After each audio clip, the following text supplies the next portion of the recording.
Hello, everybody, and welcome to the first edition of Coach's Corner in 2020. This is going to be a lot of fun as we kind of roll through these stories, these retrospectives throughout the year.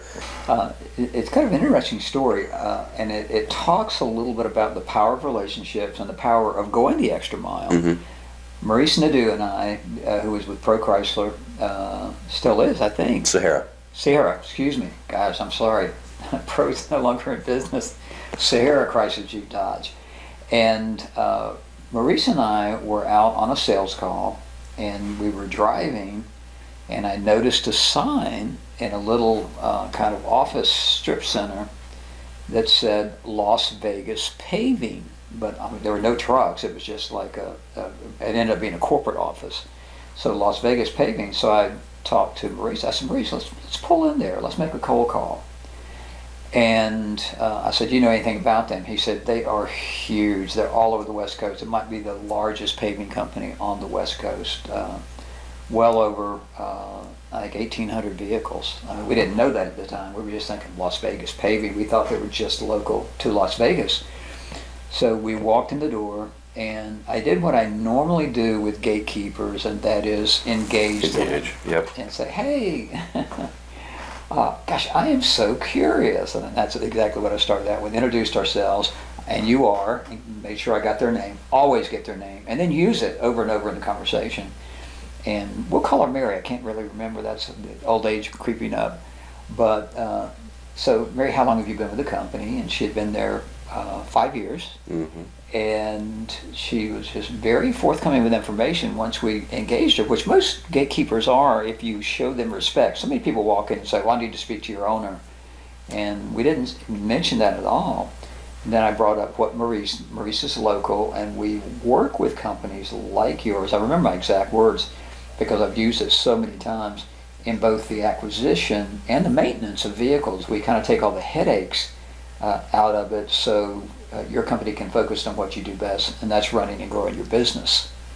And she said, wow, that's pretty neat. And I said, yeah. I said, we're not here to sell anything. We just, again, wanted to introduce ourselves and possibly make a future appointment, is the way I always term it. And about that time, a young guy walked out, and he introduced himself. Little did we know it was the owner's son. And helpful. He was kind of looking for something to do. Oh, people here! I can actually talk to somebody.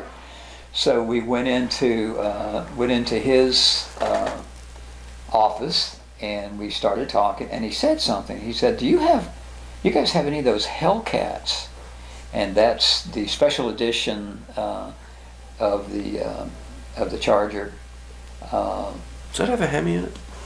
A Hemi, yeah, it's got a Hemi. I don't know if he's in the camera, dog down but here. Hemi's right down here. Yeah, so I said, well, yeah, said, in fact, we do.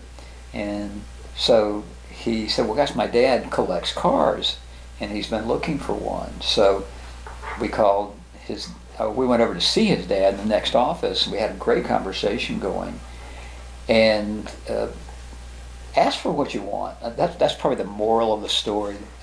I explained again kind of what we did. We specialized in work vehicles, and I'm just curious, obviously this is not your main location, this is the corporate office. He said, yeah, he told me where they were located, and all the trucks were out there. In fact, he said, the guy you want to talk to is Rick Ewing. Mm-hmm. He told us the fleet manager's name.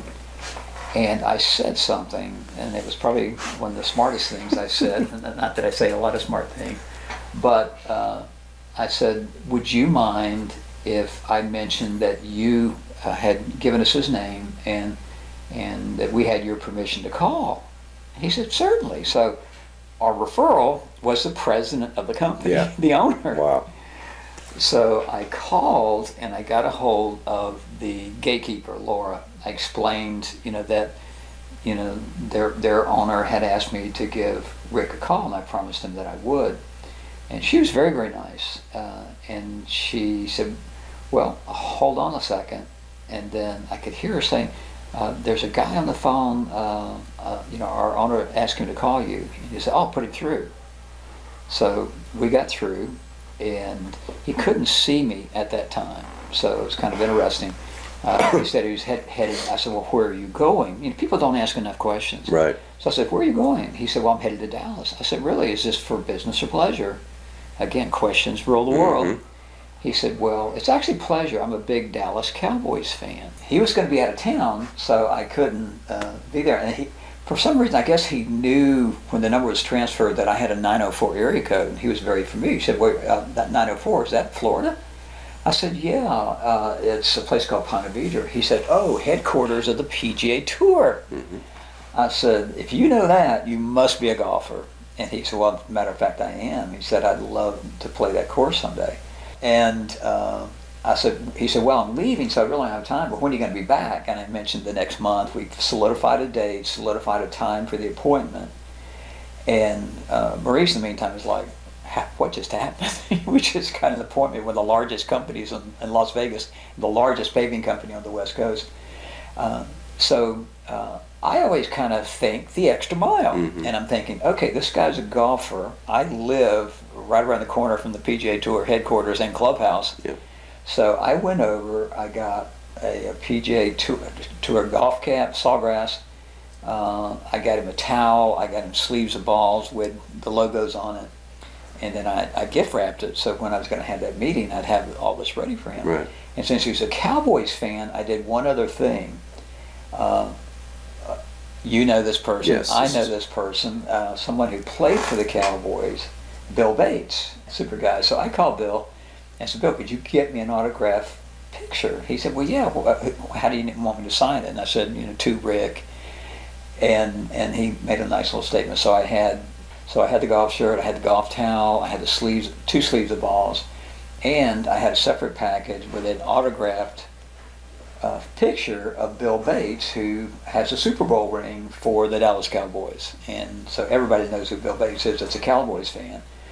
So we had the next meeting, we came in, and I said, Rick, before we get started, I just got a couple of things I picked up for you, I hope you don't mind. So he opened the golf balls, he opened the shirt, of course I saved the picture for last. He said, wow, you didn't have to do that, it's so cool, thank you so much, I really, really appreciate it. I said, well, there's one more item. And I said, here it is, and he opened it up, and he was like, wow.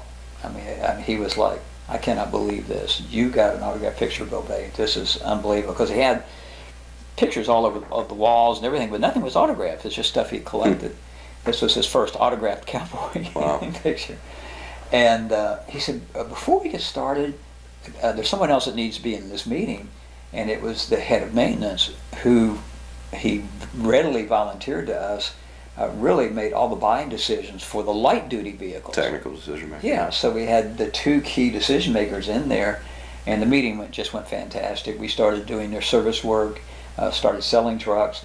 The next meeting was going to be in December, so I always get the next appointment ahead of time. And I told both the guys, I said, look, I'm going to be back in December. Can we take you guys out to like a holiday lunch? We'd love to do that. They go, yeah, sure. So we solidified at that meeting. We didn't talk about trucks. We talked about the Cowboys. We talked about UNLV. And we just kind of avoided the truck conversation. And on the way out, Rick said, Ken, he said, don't worry. He said, we're going to be doing business. And I look at that, and that we didn't talk that much about trucks during the whole thing. But we talked about their needs. The conversation was focused on them. And then that road to the extra mile, getting that picture, getting the golf shirts, those little extra things made a huge difference. Yeah. And so the moral of the story is this: the road to the extra mile is never crowded. If you do those little things, you start solidifying relationships. And when you solidify relationships, you solidify sales. Now, keep in mind, you still have to do what you say you're going to do, when you say you're going to do it, the way you say you're going to do it. And if you do the right things, then the business will come your way. Yeah. So it's not rocket science. It's just a very simple road that very few people take. Guys, we hope you enjoyed story time for Coach's Corner. That was fun. Definitely. I'm going to be doing this all year. Excellent. We're going to I have tons of stories. That's why we're doing it. Thanks so much for watching.